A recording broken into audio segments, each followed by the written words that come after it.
Hello beautiful people, and welcome back to a new video. My name is Evelyn Bartha, and as usual I am back with a channeled message, but I would also like to talk about something that was a huge realization for me these days, and I'm super happy to share with you all what I realized about myself, because I think it's very important for us as starseeds, light workers, to understand certain family dynamics and childhood wounding that we are still carrying with us in order to be able to release them at this time. So this year is all about healing, is all about releasing the past memories, the patterns that are not serving us well any longer. I talked about that in my previous video as well.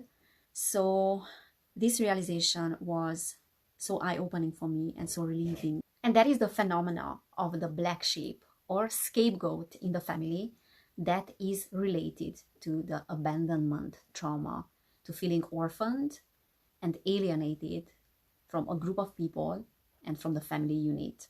So this is something that I would like to talk about in today's video. And I did ask Metatron about this. How can we navigate through this transitional period when we are releasing loads of these childhood woundings, traumas? And I could feel Metatron's energy these days, and I always know that these multidimensional beings want to connect when I keep thinking about them. So I was like, I need to connect to Metatron and to ask him about this. And then I also asked him about something that I kept hearing these days from multiple sources, and that is the walk-ins. So apparently there's a mass contracting that is taking place these days in September, where many starseed souls are swapping souls with other wanderer souls that are coming to help us in this ascension process. So some of you have probably heard about walk-ins already, because Dolores Cannon was talking about this in her books, that there is a possibility for a soul to swap with another soul based on their free will if they are unable to continue their incarnation in the current body, or if that soul swap is serving a greater purpose, be it a negative or a positive purpose as well. I don't know much about walk-ins, to be honest. All I know that this is possible, that there are many souls on the planet as well that did have this soul swap. And obviously based on their free will, and as I said, if they are unable to carry on with their incarnation because they cannot navigate the vibrations of the planet, instead of leaving their physical bodies, so instead of dying physically, they would rather contract with another soul to take over and carry on with their incarnation. And apparently there are millions of souls that are contracted this at this time, and that will serve as an elevation for the consciousness of the planet. So it's very interesting, and I did ask Metatron about this, and he delivered the guidance about that, which I will be sharing with you all, obviously. And I don't know if you have noticed, but there's a little bit of change in the name of my channel. So Evelyn is with I, not with Y.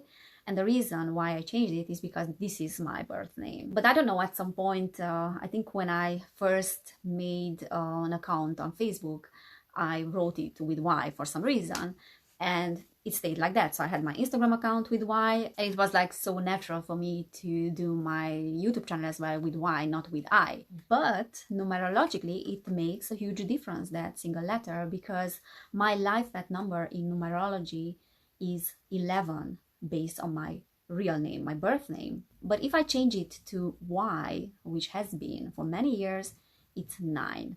And 9 has a different energetic attribute and value than 11. So I think it's time for me to embrace my birth name and to finally embrace my life path number. Interestingly, life path number 9 has to do a lot with endings, ending cycles, leaving the past behind. And those that have life path number 9, which is calculated by your date of birth and your full name, your birth name. So those that have number 9 struggle a lot with endings, so that's a huge challenge for them to end things and to leave the past behind. And that was so true for me for many years, and I think it's time for me to leave that life path behind and finally to go forward with my real life path, which is 11, and it has to do with illumination, with spiritual service, spiritual truth. So by this act of changing my name now on all my social media platforms, I am symbolically embracing my true self And to be honest, it feels very good. So I just wanted to let you know that this is the reason why I changed my channel's name. So let's talk about that childhood wounding, the phenomena of the scapegoat and the black sheep in the family, which is so typical for us as starseeds. And I'm going to mix a little bit the mainstream psychology with spirituality in order for us to understand why we have chosen these experiences. So when we decided to come to Earth and to incarnate, we came with a very defined mission to help humanity to go through this transition and to help with raising the consciousness of the planet by raising our own consciousness as well, because this period, this shift, is serving as an exquisite opportunity for our spiritual evolution. So all the souls that are currently incarnated can be considered extremely blessed for being here, because this is a very rare opportunity to experience the third dimensional world and reality, but then also to experience the fifth dimensional reality, which we are heading into.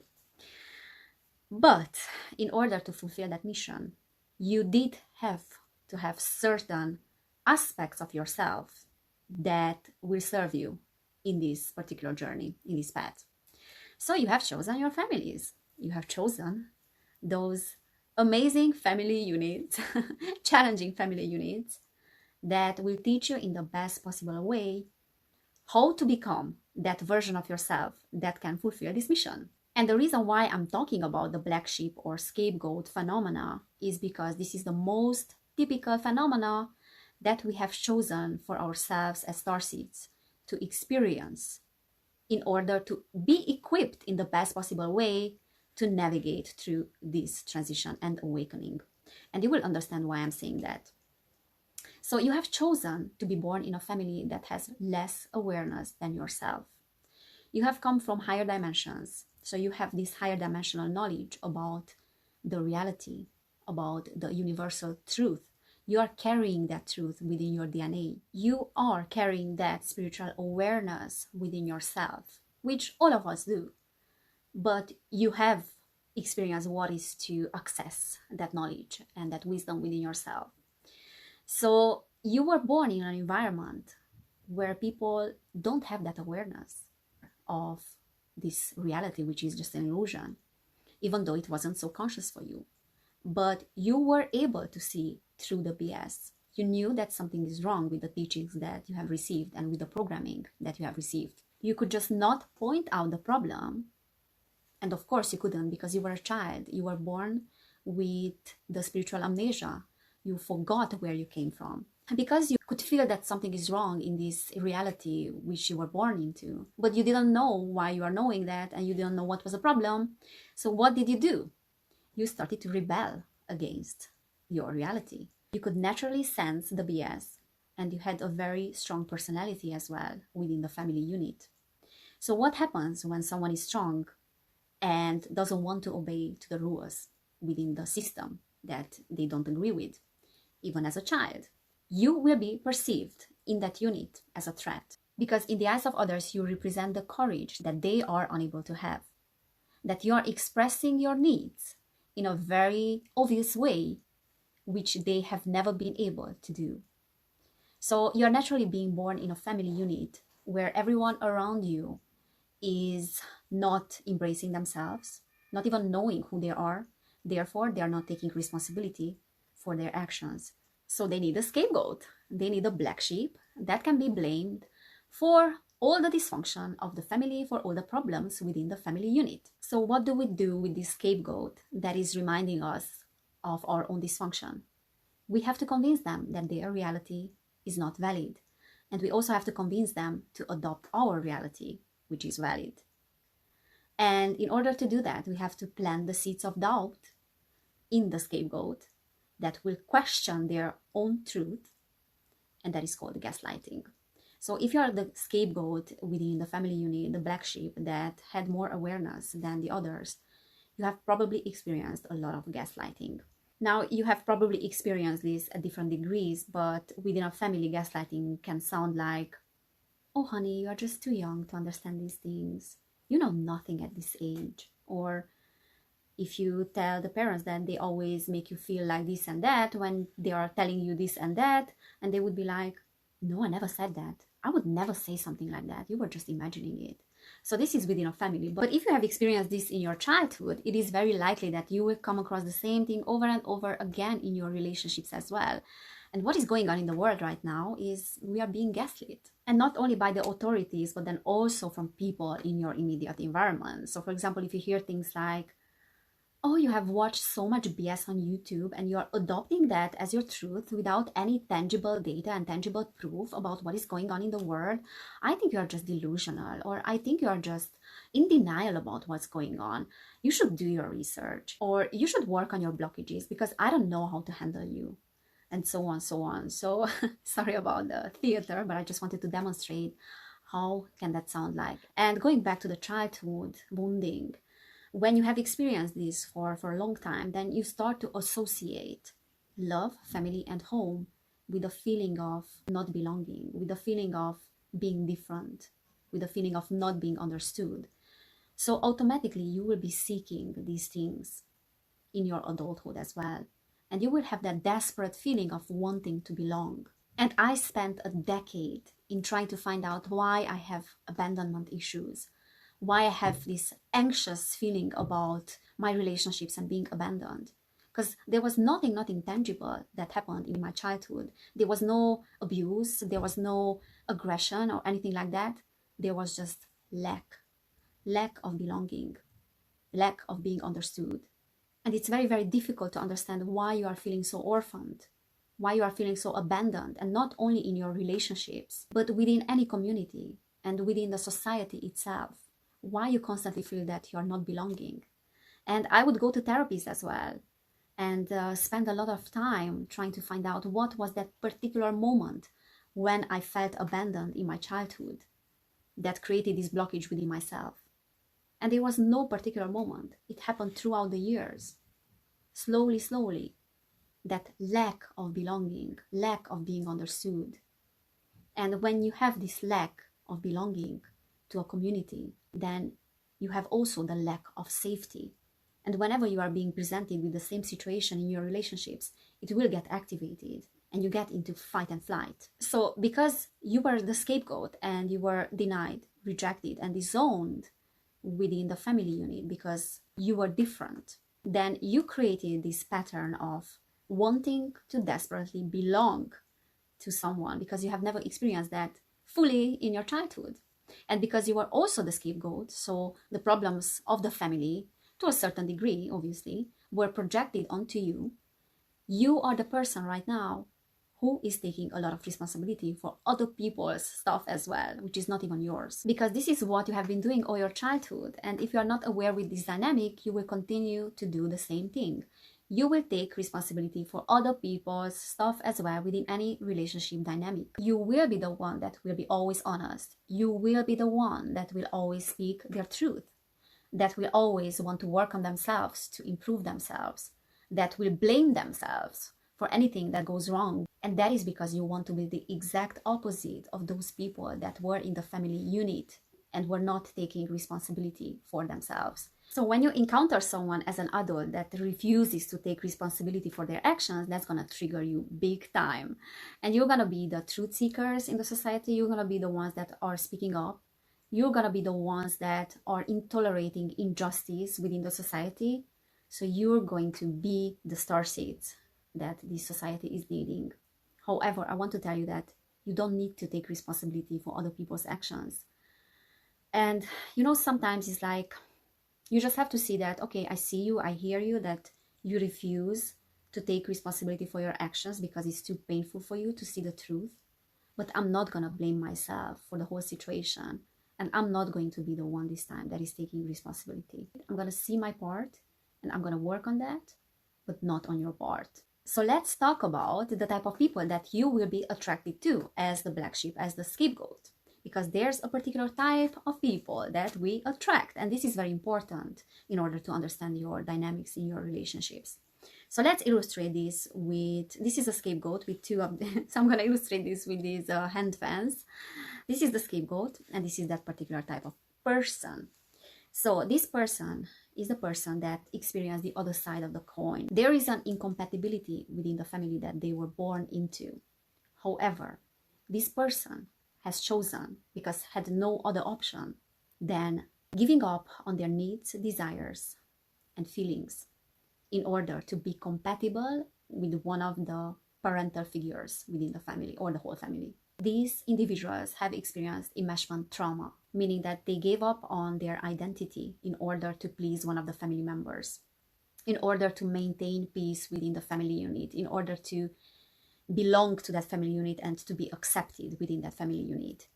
In these units, there was no respect for personal boundaries.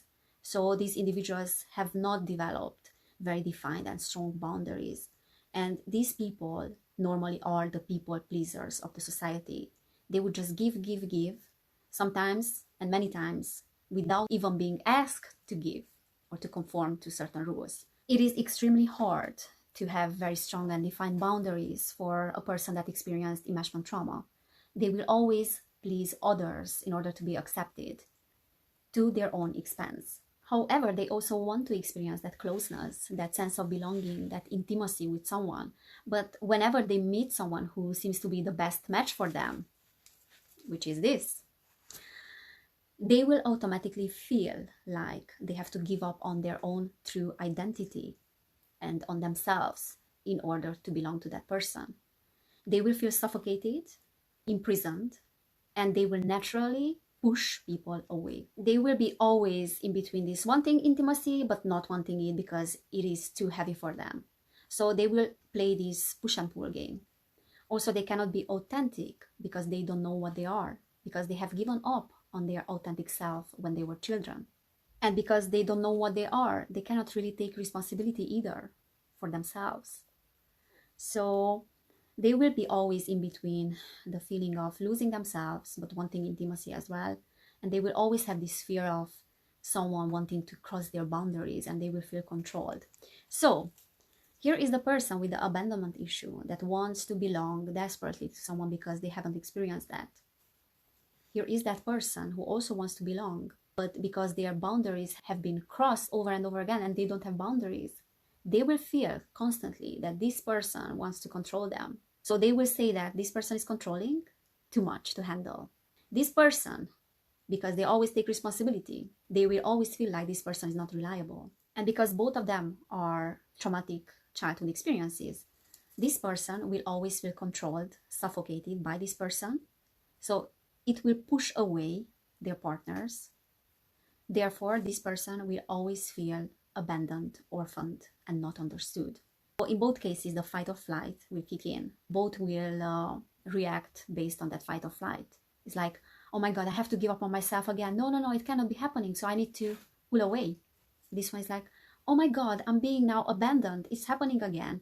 So I'm just becoming anxious about the whole situation. And in this video, I put more accent on the scapegoat because it's more typical for a starseed. But you might have been experiencing the enmeshment trauma. Is just so much more difficult for you to recognize it, because it takes a lot of honesty with yourself, and it's very, very hard for someone who has experienced that trauma to be honest with themselves, because they don't know how to be themselves. If you have overcome that enmeshment trauma issue, then you have to be so proud of yourself, because it is so hard to recognize it, that it even exists. And you know what is interesting about these scenarios is that the best match for the scapegoat would be another scapegoat. But when they are being presented with a situation that triggers that abandonment issue, and they will become very, very needy of each other's attention, that they will annoy the hell out of each other because they can see their own reflection in the other person. And because they haven't integrated that aspect of themselves, they will reject it. And same applies to this scenario. And why I was illustrating these scenarios about these relationship dynamics is because it is very typical. And if we don't become aware of these dynamics within our relationships, then we will constantly feel guilty about not being the way the other person wants us to be. We really just have to accept ourselves. And I think that is the key. And this is what I have been thinking about these days, that the real key to overcoming any trauma, first of all, is recognizing it and then accepting it as it is. Not trying to change it, not judging yourself for why you're feeling in a certain way, why you are behaving in a certain way. We have to stop that negative self-talk, that it really sucks the way we are behaving. It's really the total acceptance of ourselves is the only thing that can help us to release these traumas. And if you were the black sheep in your family and you were disowned, rejected, and denied by those around you, I want you to know that is no one's fault and there's no one to blame for that. They have done it unconsciously, not consciously. And you don't have to take responsibility for things that happened with you. And you might have the tendency to gaslight yourself a lot and to question your own truth and your own reality. And I want you to know that whatever you feel is valid. And you do belong to this world. You do belong to this universe. And you have amazing gifts because of what you have gone through. You don't tolerate injustice. You don't tolerate not taking responsibility for certain things. Obviously, you don't have to exaggerate with it. But the world needs these light workers that want justice in the world, that want fairness, because they have not experienced it. You have also developed some amazing empathetic abilities. So, because being an empath is also a coping mechanism, is a protection mechanism. The ability to discern which energies are good for you and which energies are bad for you as well. So the fact that you are picking up on people's energies is an amazing gift as well. It can be very challenging as well, but I just want you to know that we have to see these blessings in everything that we have gone through as children. And we can definitely turn the whole situation around. And the world needs us. And the moment that we are able to let go of these traumas and to see them as blessings, then we will be able to heal as well.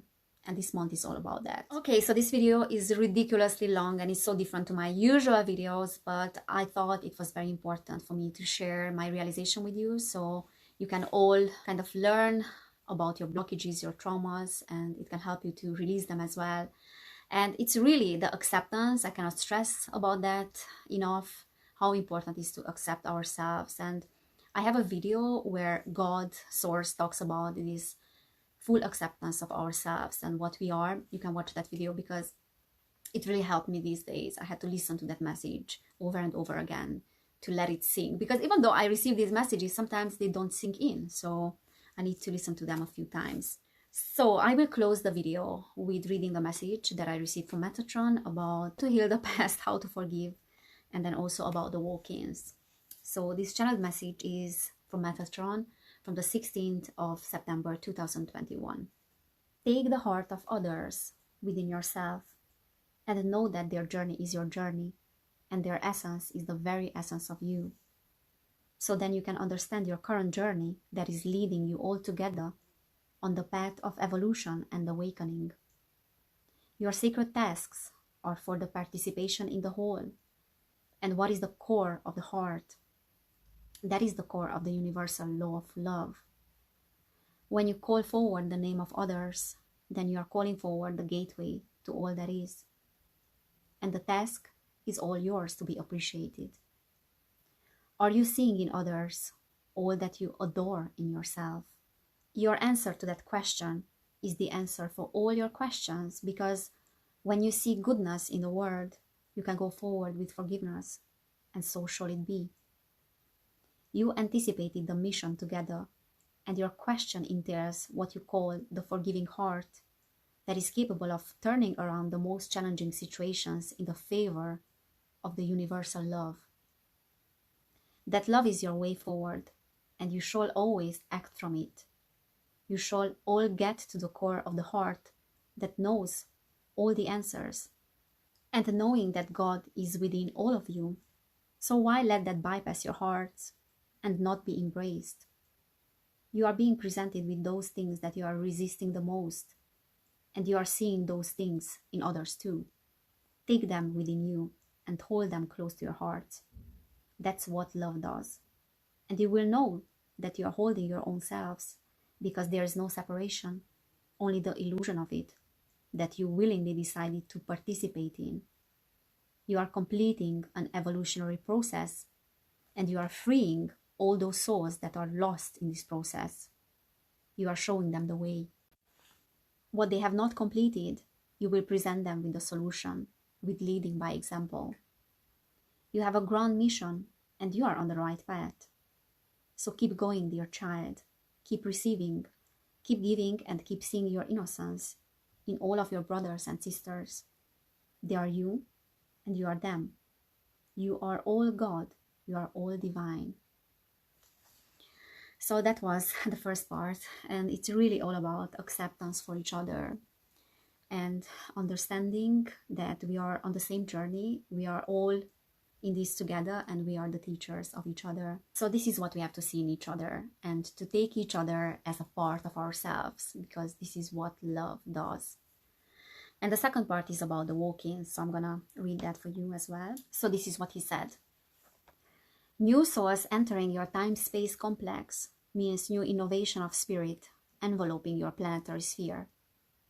This evolutionary process shall bring you the light in all the aspects of yourselves and shed the light on those aspects that are you and all the souls together incarnated on Earth. We are incredibly grateful about such evolution that you have chosen to experience, and all our services will be granted to you all who choose to participate. You will see new angles, new prospects, and new innovations of the energy that is enveloping your planet. You will receive this gift in a form of illumination of your beings and your souls. This is what the evolution of your planet is calling forward. This is what your souls are needing at this time.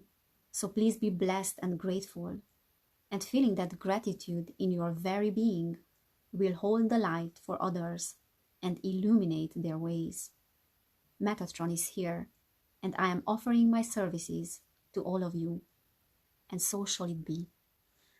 So walk-ins are real and it's happening, and if you have chosen to participate in this at this time, that you contracted this, know that you have a lot of guidance from Metatron and from all the celestial beings, and they are very grateful for this. This will be a huge evolutionary process for our collective. Really, really exciting times ahead, and I think I will close this video here because otherwise it will be super long. And we will have a full moon on the 20th in Pisces, and I will make a video about the full moon as well, and I will ask probably either the GFL or the Pleiadians about the energies. So I will be back in a couple of days, and I really hope that you could resonate with this video. If you did, you can feel free to share it with others that can learn something from it, and you can feel free to subscribe.